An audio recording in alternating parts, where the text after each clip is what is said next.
1. Manakah dari pernyataan berikut yang tidak benar mengenai perbedaan antara layanan assurance dan consulting dalam audit internal? A. Layanan assurance memberikan keyakinan objektif mengenai suatu subjek, sedangkan layanan consulting memberikan saran dan rekomendasi.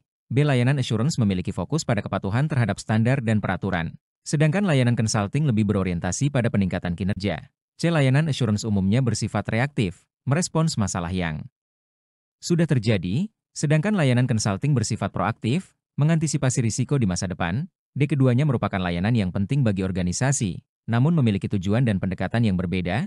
E. Keduanya memerlukan kompetensi teknis yang tinggi dari auditor internal.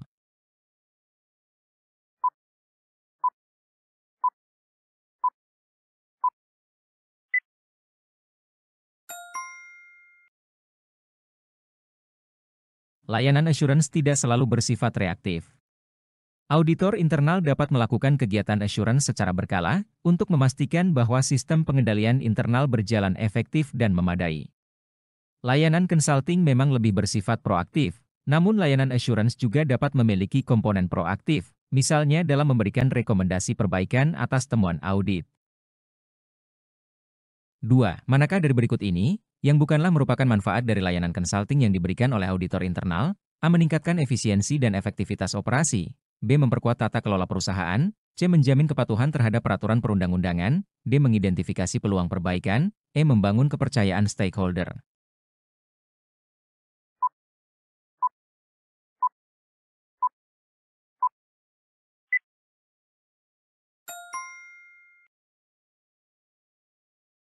Menjamin kepatuhan terhadap peraturan perundang-undangan lebih merupakan tujuan dari layanan assurance. Layanan consulting memang dapat membantu organisasi dalam mencapai kepatuhan, namun fokus utamanya adalah pada peningkatan kinerja dan memberikan nilai tambah. 3. Seorang auditor internal menemukan bahwa sistem pengendalian internal suatu perusahaan tidak efektif dalam mencegah terjadinya fraud. Tindakan yang paling tepat dilakukan oleh auditor internal dalam situasi ini adalah: A. Langsung melaporkan kejadian tersebut kepada pihak berwajib. B. Menyusun laporan audit yang lengkap dan terperinci, lalu menyerahkannya kepada manajemen. C. Memberikan rekomendasi kepada manajemen untuk memperbaiki sistem pengendalian internal dan melakukan tindakan korektif. D. Melakukan investigasi lebih lanjut untuk mengidentifikasi pelaku fraud. E. Mengubah ruang lingkup audit untuk fokus pada penyelidikan fraud.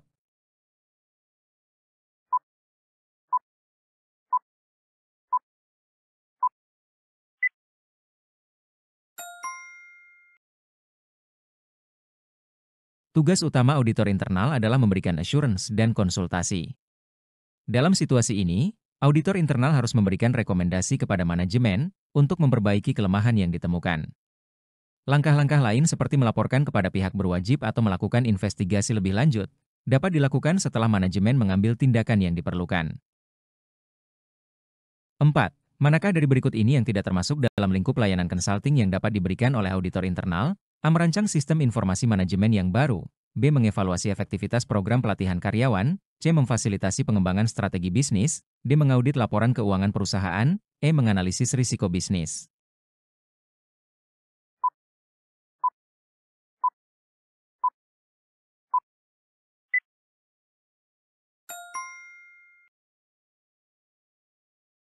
Mengaudit laporan keuangan merupakan bagian dari layanan assurance, bukan consulting. Layanan consulting lebih fokus pada pemberian saran dan rekomendasi untuk meningkatkan kinerja organisasi, sedangkan audit laporan keuangan bertujuan untuk memberikan keyakinan objektif mengenai kewajaran penyajian laporan keuangan. 5. Apa yang dimaksud dengan trust advisor dalam konteks peran auditor internal? A. Seorang auditor yang memiliki akses ke semua informasi rahasia perusahaan. B. Seorang auditor yang selalu memberikan pendapat yang positif. C. Seorang auditor yang memiliki kompetensi teknis yang sangat tinggi. D. Seorang auditor yang dapat dipercaya untuk memberikan saran dan rekomendasi yang objektif dan independen. E. Seorang auditor yang memiliki hubungan yang sangat dekat dengan manajemen.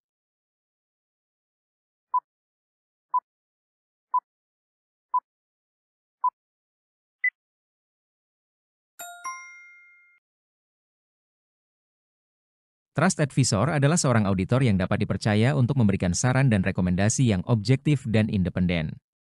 Auditor internal harus membangun kepercayaan dengan manajemen dan stakeholder lainnya agar dapat berperan sebagai mitra strategis dalam mencapai tujuan organisasi.